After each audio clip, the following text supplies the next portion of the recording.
right, welcome everyone to another episode of Sherwin-Williams Pro Plus Business Training Series. I'm your co-host, Christine Rich. I'm the Res Repaint Marketing Director for Sherwin, and joined with me is my fabulous co-host. Hi, everybody. It's Julie Zamsky, the Commercial Marketing Director here at Sherwin-Williams. Welcome this afternoon. We're very excited to share this content with you today. So we're going to get into a few housekeeping things, but first, of course, we're going to remind everyone that this year, Sherwin-Williams really wanted to have the opportunity just to support our pros and offer different types and topics on different business needs. We've had a Pro Plus training series on Marketing 101.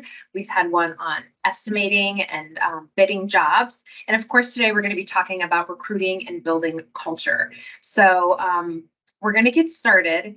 So again, welcome everyone. It's Julie, it's Christine, Torlando's on the call. We've got Michael joining us shortly. We're really excited to talk to you today about just a really candid conversation about recruiting and building culture.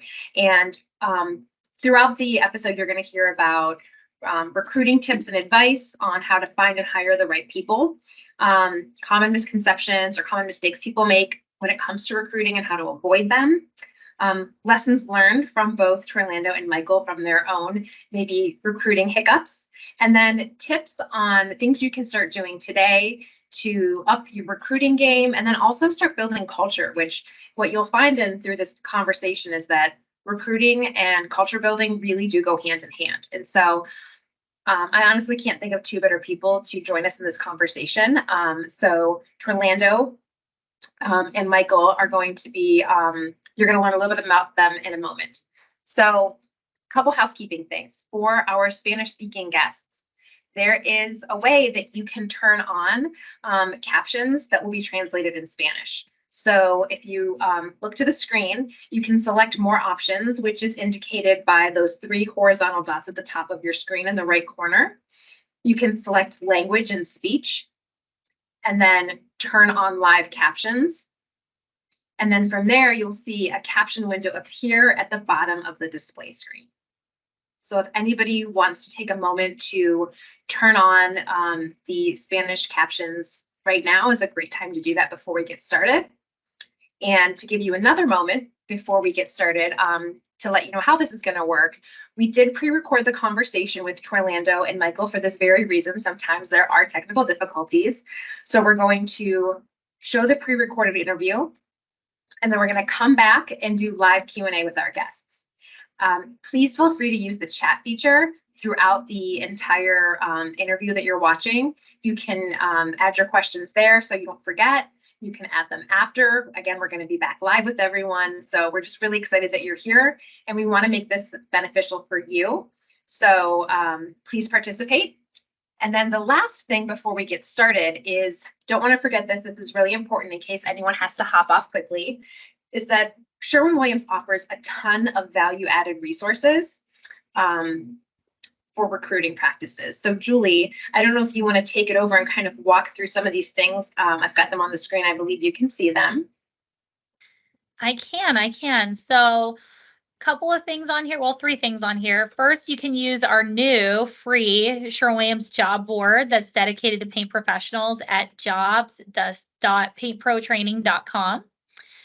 You can utilize our resources on AmericanNeedsPainters.com, which this platform's great because there's online training modules to help you get your employees trained up to speed on basic painting things like finding the right color, painting and masking, like prepping, all of those items. And you can use those as kind of like a pre-meeting or, onboarding for somebody new on your crew, which is great. And there's also resources on there to help you interview and onboard people, like ask the right questions, what should you be looking for, all of those items. And then we talked about the training videos. So lots of resources out there. We can talk about them more at the end, but wanted to make sure we put those out there in front of you right away.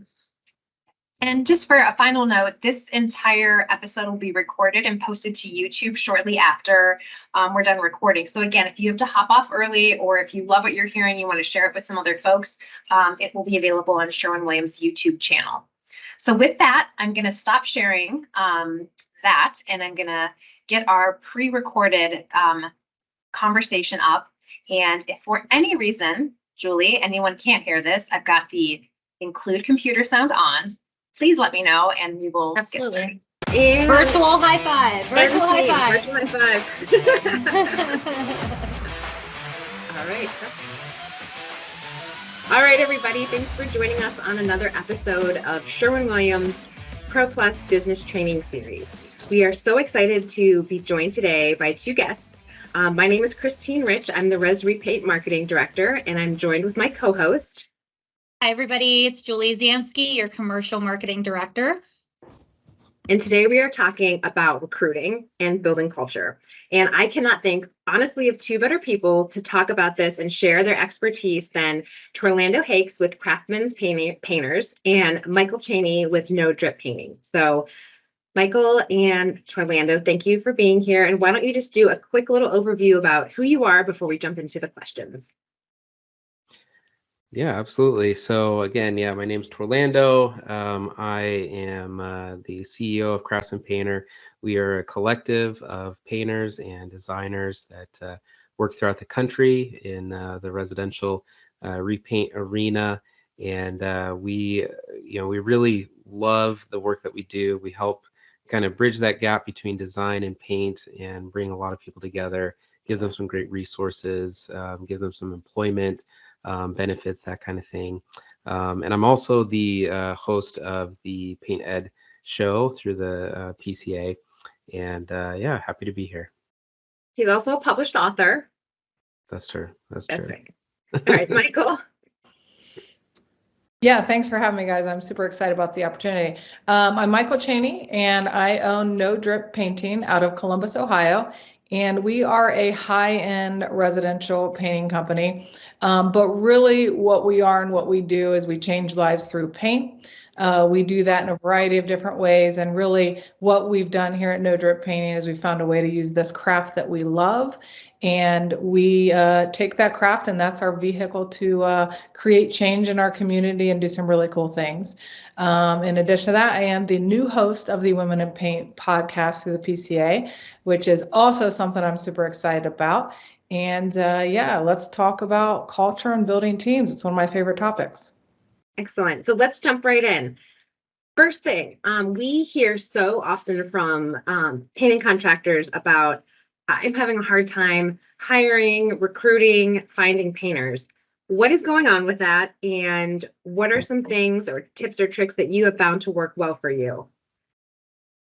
Yeah, I can jump in there. So I there's a handful of events that I'll go to that are hosted by Sherwin-Williams, and I'll teach in front of a group of other contractors, and we get this question a lot, and it's usually accompanied by the comment that nobody wants to work these days.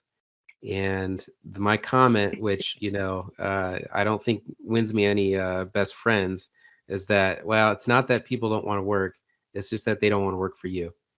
And it's blunt, it's in your face, it offends people. They walk out. No, they don't walk out, but it definitely does hurt their feelings a little bit. But it is the truth. The reality is that young people, they aren't afraid to work. Sure, in every generation that has ever walked the planet, you've got your group of slackers. You got the group that haven't figured out, what they want to do with their lives, why they get out of bed in the morning. There's people like that. There's also a tremendous amount of young people who are eager and willing to work. Many of them are also kind of disillusioned by what college has to offer, and so they're opting to go into the workforce at an earlier age. And so there's no better time than the present to find a workforce. The problem is that we have to work on the types of leaders that we are. We have to work on the offer that we're giving them. Because if especially post-pandemic, if you drive down the street and you're looking at some certain fast food restaurants that, post banners of what they're paying per hour, and it's in the ballpark of anywhere from $16 to $20 an hour, some of these places. And if you are coming to them with a low ball $12.50 an hour job There's no upward mobility. There's no chance for them to grow. There's nothing for them to really learn. They don't even know that painting is an option, a lot of them. And so why would they work for you? Why would they come? They don't know about you. They don't know you. Who are you, right? Okay, so why would I work for you? That's the answer. They don't want to work for you because you haven't created a job that's worth it. Yeah. So, I mean, what I would say is when I think about hiring, there's two things that people seem to not want to include in the picture. People think it's just about how do I get painters in the door or what have you, but hiring starts much before the actual posting of the job, right? It is about having a company. For me, I want a company that I'm proud of, because that's going to attract the right people, right?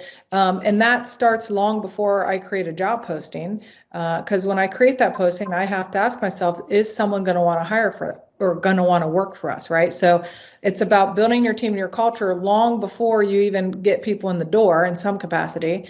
And then the other thing I always say, when people say, I can't find any good people, my first question is, well, how many hours did you spend on that last week? Because if you're just throwing up a posting somewhere, that's not actively trying to find someone. That's hoping someone stumbles across you, right? In some ways, it's similar to finding customers, especially when you're first starting. If you just put a post out there on Facebook, you might not find that many people unless they randomly discover you. And I think hiring is similar. You have to, one, figure out who your target market is. What kind of people are you trying to get in your door? And then where are those people? How do you get in front of those people? So I think it can be a little more complex than what folks want to maybe first, when they first think about hiring. It's a little more complex, but also what efforts are you actually putting into it? Because I believe you get back what you put into it. And if you're not really spending time trying to find the right people, well, you're not going to find them. Great. I love that you both hit on the aspect of culture and why someone would want to work for you. It's that old, famous quote, people don't quit companies, they quit bosses. And I think that you both really hit the nail on the head with that one. Julie, what about your question? So I just want to, dial it back, keep it pretty simple, but I know this will be something you both can dive into. When you think of common mistakes that people have made or even you've made over the years, like what are those common mistakes and how can folks avoid them? Yeah, I'll just jump in on this one, Torlando, because I'll tell you what, even just in the last week, I learned a lot on this. And full disclosure, full vulnerability, I have kind of feel like I've been almost called to talk on this because it really hit home over the last week. The biggest mistake that I think I've made is not upholding my own values, which then of course transpire to create the values of this business when hiring.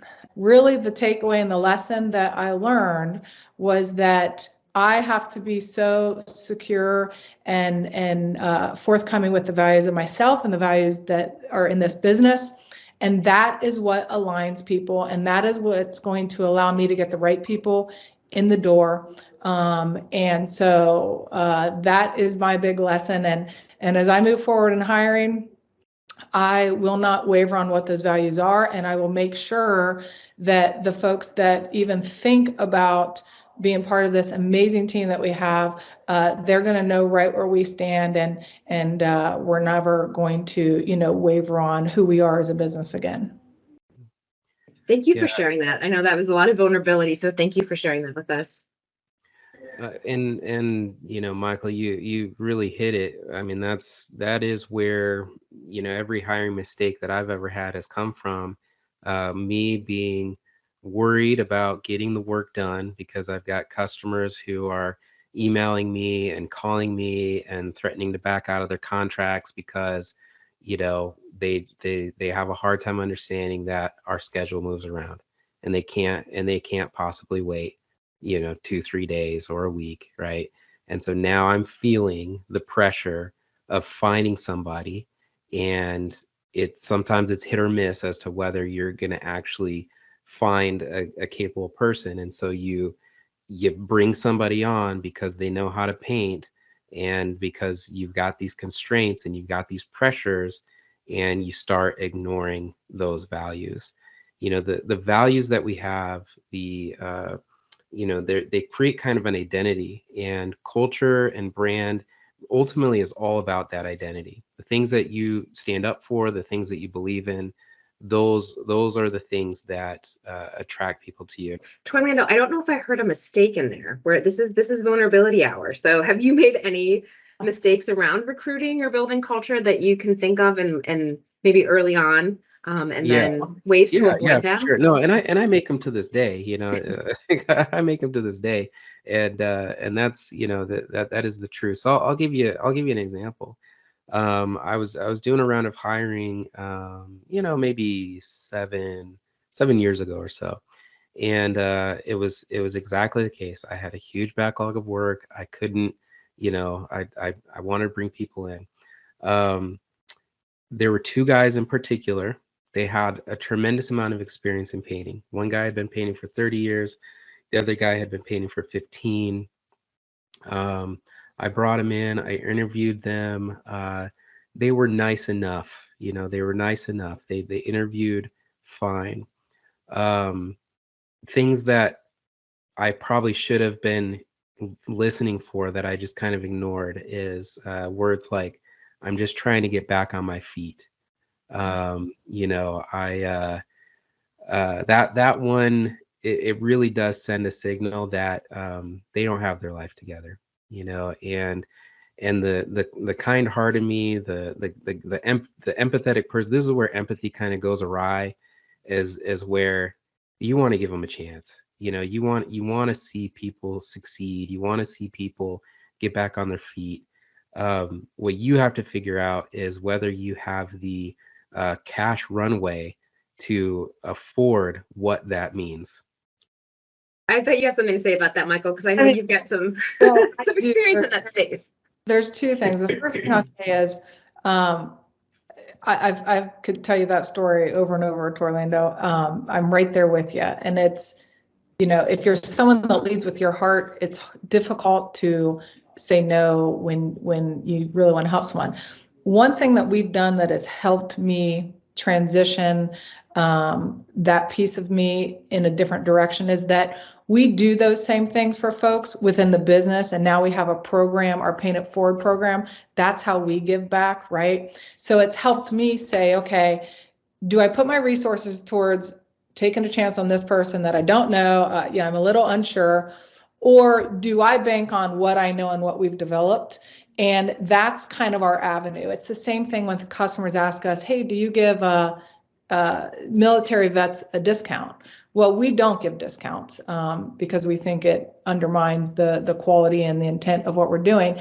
But what we can say to those folks is, we love our vets, and because of that, in lieu of giving a discount, we are going to paint for a military vet this year, no charge to them. We're going to create this amazing project.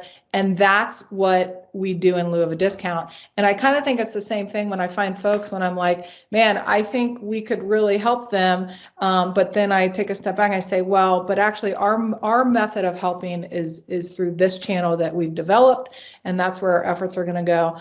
That's what I'll say. But many mistakes. I'm sure Torlando and I could rattle off several more without even thinking too hard about it. Yeah. One I'll also add here is, hiring too fast. I think that I think the real seasoned business owners that I've ever talked to, the retired ones usually are the ones that will tell you to be careful about growing too fast. And that one's really difficult, I think, in our culture, especially the online culture, the groups that we're in, the Facebook groups that are out there, because there is such a culture of grow. And I think some of the biggest pain points that I've experienced is when I've brought on a slew of people, trying to get them trained all at once, and it bites me in the butt every time. And so what I would what I would really, kind of caution against is that fast growth. So getting back to the kind of nuts and bolts of recruiting and culture, what if I'm a brand new to the painting industry? It's me and one other friend, and I'm like, I don't know what my culture is. I don't know, like, where can someone start at the very beginning for people who are maybe a little bit newer to this industry? Do you have any tips on just like getting really intentional about creating culture and values, and like how you know what those are for you as a painting contractor? Well, that 100% starts with you. It starts with who you are, and there's nothing wrong with that. Understanding, what your values are. Who do you want to be around 8 hours a day, 5 days a week? It's okay to start with your friend group and your friends. I remember the early days of painting where that's what I did. I recruited friends, and we had a good time. Like, I have so much nostalgia for those early days of painting where it was just me and two other guys, and we just had the time of our lives, that summer. And those were the days where I thought, man, I could do this for the rest of my life. And so I think if you're really, new and starting out, I think it's totally okay to build your culture around you and your values, the things that you care about. But you have to ask those questions. What do I care about? Why is painting important to me? Why do I like this? And then, list out all the things. And then I would say narrow it down to the top 3 things that are really, really important to you. And those, start there. Those are your values. Those are the culture points. And just try to find people that can vibe with that. Your vibe attracts your tribe. Yeah, and I can give just like a practical something anyone can do now. I mean, we have luck hiring from Facebook, and we create an ad that reflects who we're looking for. And for example, if we want more females on the team, then it's going to be a picture of a female. I think you have to be able to see yourself in these ads. And then, it's not all about necessarily how much someone is going to make. Obviously, we're going to pay fair. We're going to pay the best. That is absolutely going to happen. But we also want just kind people, right? We want people who are kind and who want to be in a business that's growing, and we're going to, take time to teach you, whether it's English. We teach English classes. We do some really cool things. And that's what we want to put out there. So we kind of have this phrase that we use, that we hire for character and we train for skill. And when you put that on a job posting, that eliminates a lot of people. That eliminates the people who say, I'm not getting out of bed for less than $35 an hour, $40 an hour, right? So I think what I would say, Facebook ads have worked great for us. Just make that ad reflective of who you want to really attract. And I think that's a good starting point. Do you put like pay range in the Facebook ads? So we do, and we experiment with that stuff, but also, like, of course we have budgets and we know what kind of person we're hiring. If we want someone with no experience, because oftentimes we like to train from the ground up, we will ask that, and we will maybe give some sort of idea, we start out up to this amount. But we also are going to pay people what they deserve. Like, if you think you're worth $50 an hour, then come in here and tell me why, and now be prepared to show me. So we try not to get too locked in on numbers, although I know that's important to people and they need to have some sort of gauge when it comes to that. But we push things more towards character and who we're trying to find. I love that. Hire for character, train for skill. That's a good one. I know. I feel like we've got some good nuggets today. We had that one, and then your vibe attracts your tribe. Love that too. So last question. Again, we want to make this super practical. Michael, you gave us a little tip, but can you both share maybe 2 or 3 things that painting contractors can start doing today who might be having a hard time finding and hiring and recruiting good quality painters? And I know, Michael, you shared a couple tips that you had that I thought were pretty creative. So if you want to start. Yeah. Well, first of all, always ask your team, right? You've got people on your team who hopefully you love and you think they're a great fit. So of course, start with them. I also have kind of I don't know how many people would do this, but we've got a great client base, and we have sent out ads to our client base saying, hey, we're hiring. And it's turned some things up, especially when we've been trying to hire estimators and project managers. And so we've got a whole list of customers that we market to, and we have on occasion asked them to help guide us to our next employee. And then, some things that I think most might not think of. We have taken ads to our local Mexican restaurants in the past, right? Create an ad in Spanish and post it there. And when we've done that, it's literally like turning on a faucet. So that's one thing we do. And then the other thing I'll mention that has been so amazing for us. It's the first time we did it this year, but we collect, folks call, they want to be subcontractors. We do use some subcontractors. We also have employees, but we make sure that we track everybody that calls into our office or comes in contact with us that says, I want to be a sub for you. We track all that information. And then in February, we hosted a subcontractor open house. We sent out all the information. We even had some of our local reps send it to their subcontractors, and we hosted a little open house. I think we had, within a span of a couple hours, in one day, we had about 30 different companies come in, and we did on the spot interviews. We had food and music, and we wanted them to get the sense of who we were. And in a few hours, we literally could interview a bunch of people, and that was great for us. And it's just built on that. We've actually had people reach out to say, hey, I heard, you had a little open house. Are you guys going to do it again? So that's one thing. If you're keeping records and you're keeping your contacts, and you could facilitate something like that, that was instrumental in us getting started for this season. And we did it early enough in the year where then we could make sure we were getting all the proper documents. So when it was time to go, we had it all organized and ready to take off. What I love about that example is that plays into what you said earlier. Like when you post the job, it's too late to start recruiting. I mean, you're thinking ahead. This is creating that pipeline ahead of time. I love that example. Yep. What about you, Torlando? What nuggets of wisdom do you have to share that we can start doing this week or start this planning week? Recruiting is so similar to marketing. Call on your past applicants, call on your past hires, people that you liked working with who, for whatever reason have had moved on. There are a couple people that come to mind that I've had them back, and they maybe they moved, maybe they took a new job for a short time, and maybe they just needed a break and they're ready to come back.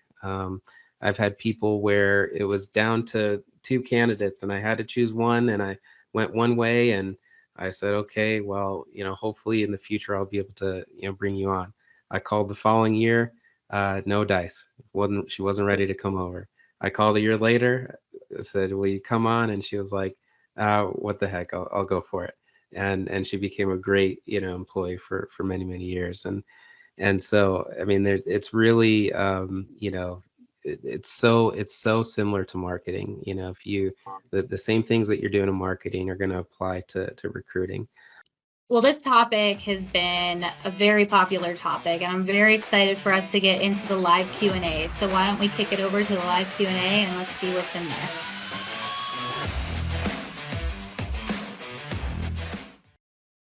All right, everyone. Well, welcome back. I hope you enjoyed our conversation with Michael and Torlando, who I believe are both here now. So Michael and Torlando, if you want to unmute your phone, if you can turn your camera on, turn your camera on.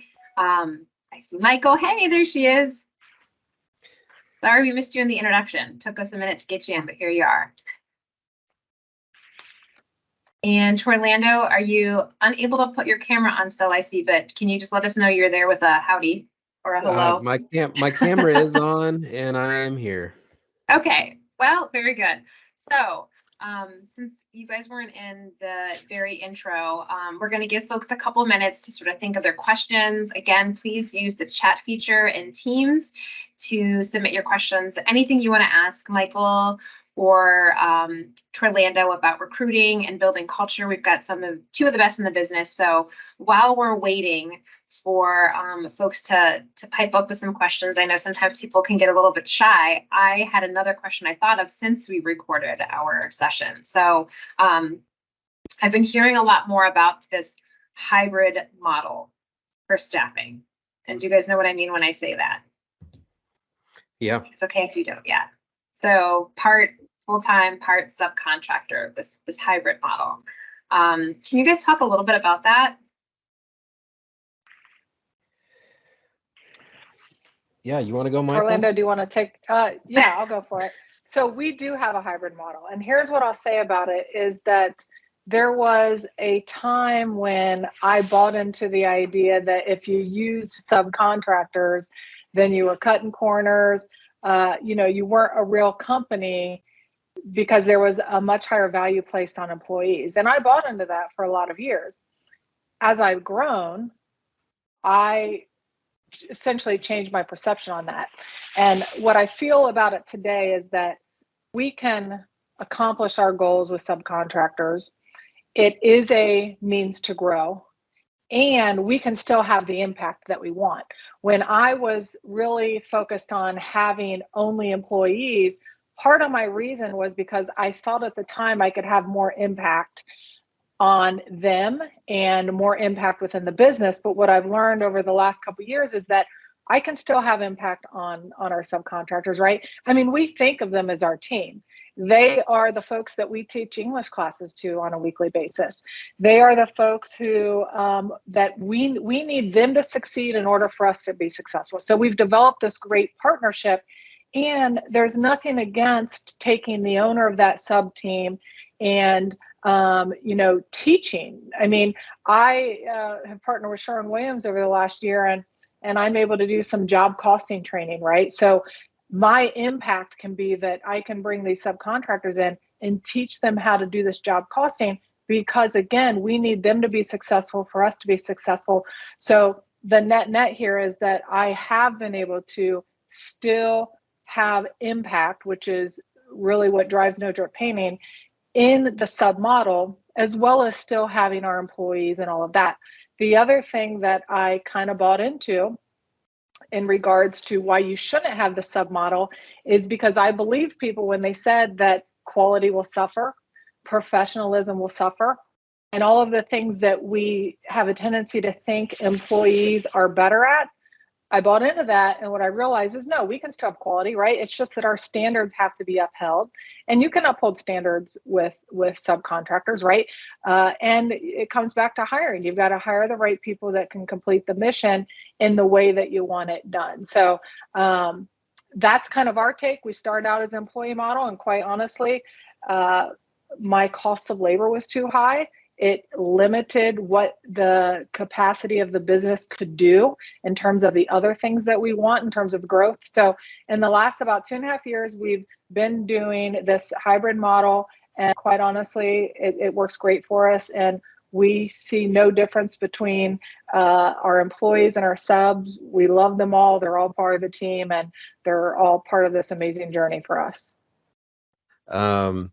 I think with subcontractors, where I kind of stand is I have used them.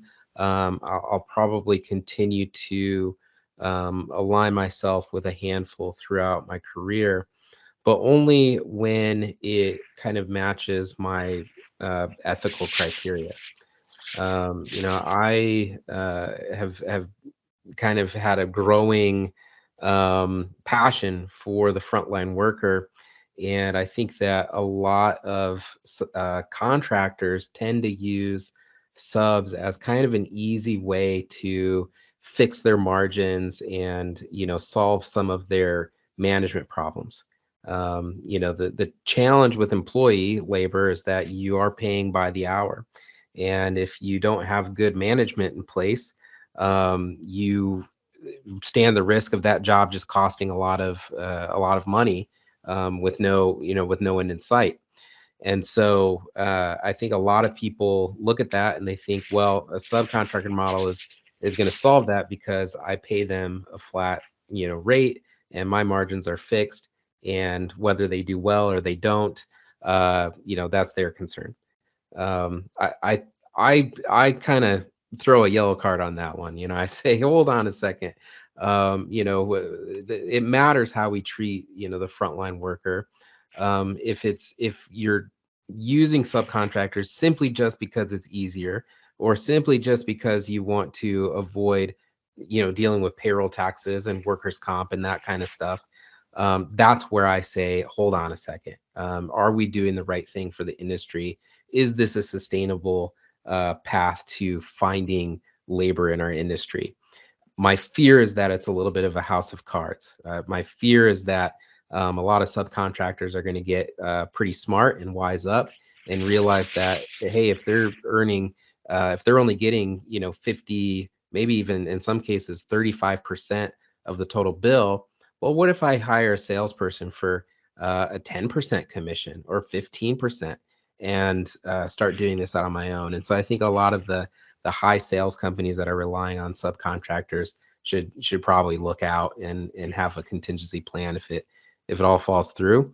But my core principle here is that the best thing that you can do for your business is find the best people. And just because somebody is a subcontractor doesn't mean that they are a subhuman. It doesn't mean that they're incapable of having values, providing good quality, wanting to be a business owner, being able to understand the tax code and tax laws. There are people in the market that understand that stuff. They want to, and if that's the case, and that's the best person that you can find to do the work, and you can form a strategic alliance, then it can be a very profitable way to enter into a new market or expand and contract your workforce.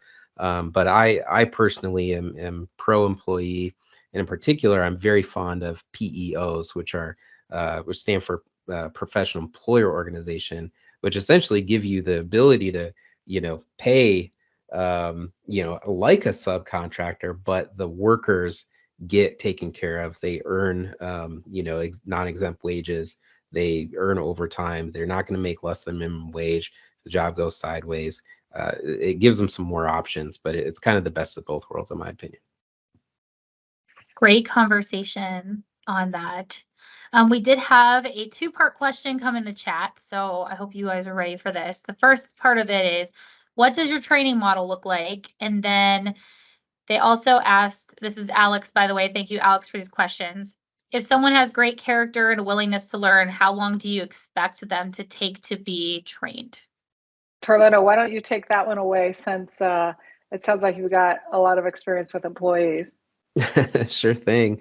So with regards to the training model that we use is called EDGE, EDGE. I ripped this off from the Scouts. It stands for Educate, Demonstrate, Guide, Enable. And so you want to make sure that whatever they're about to do, that you educate them on what it is, why it is, what tools they need to use, what it is. And I find that video is very helpful. Whether that's the video instruction that Sherwin-Williams has out, PCA has great instructional video out, and hey, take your cell phone, turn your camera on yourself, and show them how you want to do it. Having it in video form allows them to go to it when they need it, and kind of a just-in-time training model. Make it short, make it accessible, canonize it through the video. Now, the thing about the video is that it's not going to turn them into a great painter overnight. They need to get their hands on the tools. They need to do it. What you're going to do is you're going to have somebody in your company guide them through it. Have them show them how to do it slowly so that they can see all the ins and outs and the intricacies, and then have them show it in real-time speed so that they know realistically how quickly this needs to be done. It's really great if you have somebody in your company who can be a trainer for that. but that might be you, and that's a-okay. Then you see, demonstrate, guide, enable. Okay, so then you guide them through it, hand them the tools, walk them through it, hover over them at first, and then over time, lengthen the time. Now you're going to the other room, you're checking back, and before long, they're able to do those tasks all on their own. In terms of like how quickly does it take for them to be trained, I've noticed that, I would say within the first half of the year, they can learn all the things that they need to do, and they can do it technically proficiently, but they're going to be kind of slow. It probably takes that full year to catch up to a reasonable speed that you would say, okay, you're getting the hang of this. We have another, oh, I'm sorry, Michael, do you have any feedback to that as well? Yeah, what I was going to say is I'm sure there are either folks who are on the call now with us or who will stumble across this. When you're just getting started, creating a training program or having some of those more advanced steps is nearly impossible. So to give something super practical that I think you can get started with in the beginning, I took a play out of Nick Slavik's playbook, and I created SOPs for everything that we did.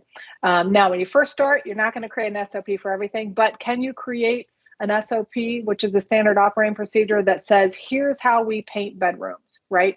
You could start with something like that, and it's a way for you to get some of your processes documented, and then you can roll that into some sort of training guide. It can even be an on-the-job, step-by-step process for folks, and that's how we started.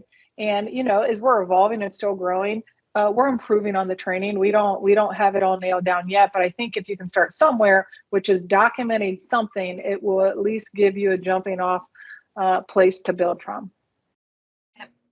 SOPs are very essential, and it probably takes a little bit longer, but in the end, you're going to end up saving time once you get those systems in place. So we have another question from Maurice. Thank you, Maurice, for participating. He says, so all great stuff for existing businesses with resources. When you're a small operation and need to hire, what can you offer that larger companies can't, other than maybe more flexibility? Money certainly is a bad carrot and does not work. As an owner, your time is so stretched in all directions that it's extremely difficult to give new hires the time and attention they need while still trying to stay profitable and drive more work. What's the secret sauce?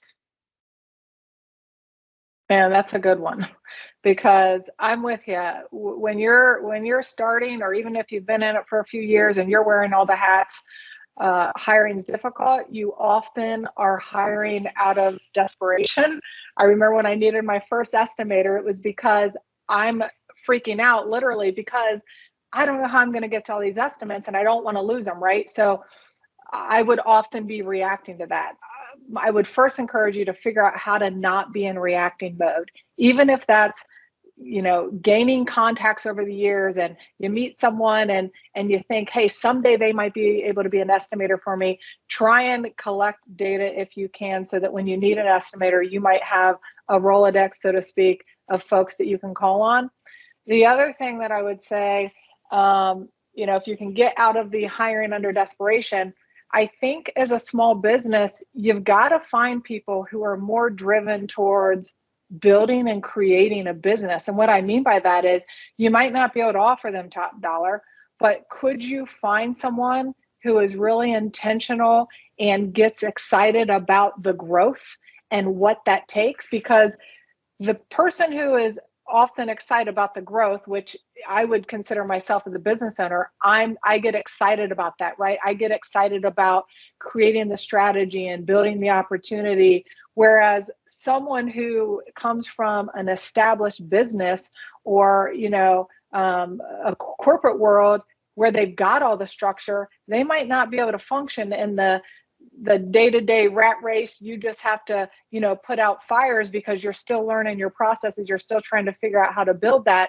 So I think if I could go back and do this early on, I would find people who understood what it meant to work for a small business that might not have all the processes and all the things lined up, and find someone who's really passionate about the development piece, and someone who can be somewhat of a forward thinker and get ideas and help you as the business owner come up with the ideas and even the plans. There are people who are crazy about that stuff. And so that's kind of how I would encourage you to think maybe as you move forward, as you're building your business. Yeah. Michael answered that really well. In terms of, feeling stretched in so many different directions, there are two directions. There's, you get the work, and then you got to do the work. Like, we got to simplify it to that just for a second. Everything that you could do in a painting company is going to service one of those two things. Is how you get the work and how you do the work. And the people who are really good at getting work are often not so good at managing getting the work done, and vice versa. And in my first company, I was right there with you. I was trying to figure out how to do both. The first time I split crews, and had two different jobs going on. Both of them were epic failures. Hiring out of desperation, totally. This is system one versus system two thinking. System one thinking is that flight response. Everything's on fire all the time. You're running in a different, million different directions, getting nowhere. You have to breathe. You have to slow down. You have to be willing to go slow. You just, take a drink of water, slow it down. Think about what you want to do with your life. Are you the kind of person that likes sales? Do you like the hunt of getting work and finding, being a part of the community and marketing? Do you care more about the work and the production, and you're kind of scratching your head figuring out how on earth am I going to get these sales? You don't like the process, you hate it. That's where a strategic alliance comes into play, where it can be very powerful. You find somebody who's going to complement your strength. If you like getting the work, find somebody who can do the work. If you like doing the work, find somebody who can get the work. And I would start there, with my new company, which I started about a year ago. That's where we started. I started with a partner, and he's the do the work guy. He's not the get the work guy. I'm the get the work guy. And so dividing those responsibilities, I think you really have to do it, because they just operate on two different schedules and time frames. When you get the work, your schedule is broken up into 1 hour increments of like different appointments and being all over the place. You can't possibly produce when your schedule is arranged like that, and vice versa. If you're a doer and you have to go out and run around all town doing estimates and stuff like that, you're never going to get anything done. So you really have to separate those two responsibilities and find somebody who has the ability to take that on. Yeah. I love that you say, and first of all, I think both of you have very calm nervous systems, which I think is helpful. But I love that you say, take a breath, get a drink of water. No one does their best work when their hair's on fire. So I think that's just really practical advice. So we've got about 10 minutes left. If you have more questions, please use the chat. In the meantime, Michael, Torlando, where can people find you? Tell us a little bit more about your business. And Torlando, I know you have a really great resource. Torlando wrote a book, a lot about systems and all of this. If you want to link that in the chat too, I would encourage you to do that. But tell people where they can find you and all that good stuff while we wait to see if we have any last minute questions. Why don't you go first, Michael, while I find the link to my book? If you have a book you want to link, you can link it in here too. Well, I'll do that on the next webinar, because there will come a day when I will hopefully have a book to link to. But I do host the Women in Paint podcast through the PCA, which is a new endeavor. Awesome resource, of course, for women, but the fellows can join too. And that's one place you can find me, through the PCA website. And then if you want to connect with me on social, Instagram is a great way to do that. You can go right to No Drip Painting and check out kind of what we are doing and see all the fun things. When you look at our Instagram, you should be able to see right away that we love our team. And so yeah, both those places you can find me. Absolutely. And for me, I'm also on the Paint Ed Network. I host the Paint Ed podcast, weekly shows there.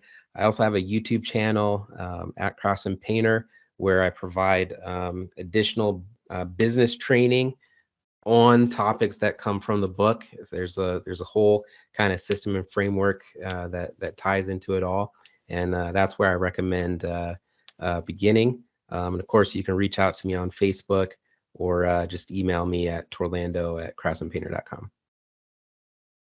Thank you both so much for so much time and so much knowledge. We did post a couple of additional resources again, for, I think it was Maurice who talked about just starting out, not having a lot of resources.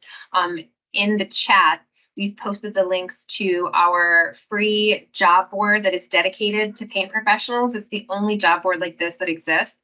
And again, it doesn't cost anything additional. So if you need something in terms of posting jobs or looking for folks who have also kind of been hand raisers, a great resource from Sherwin. We also have really great complementary resources on interviewing and onboarding new hires. Again, you might not have the time and energy or resources to put those systems in place today. Use what we have. There's a link for that as well. And then finally, the training piece of it, where lots of videos with modules that folks can go through on some of the basics. These are great tools to use for your new recruits. So both Torlando and Michael mentioned the PCA, great resources there as well. We've got a few. But on that note, Julie, what else? Any other last minute questions or anything else you'd like to share that maybe we forgot?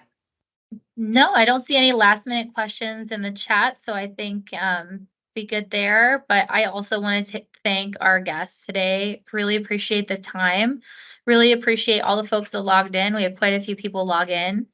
And as always, this session will be the whole recording will be on our Sherwin-Williams YouTube channel. So please, if you're on this as a guest or if you are watching this as a viewer, share it, share the link, get it out there, help us spread the knowledge and the information out to the paint community. And if you have requests for a future webinar episode, hit us up on our Facebook page.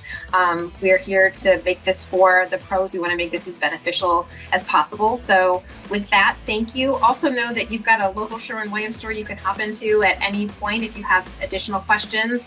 A store manager will be there to help you. You can contact your sales rep. And with that, have a great rest of the week. Thank you, Michael and Torlando.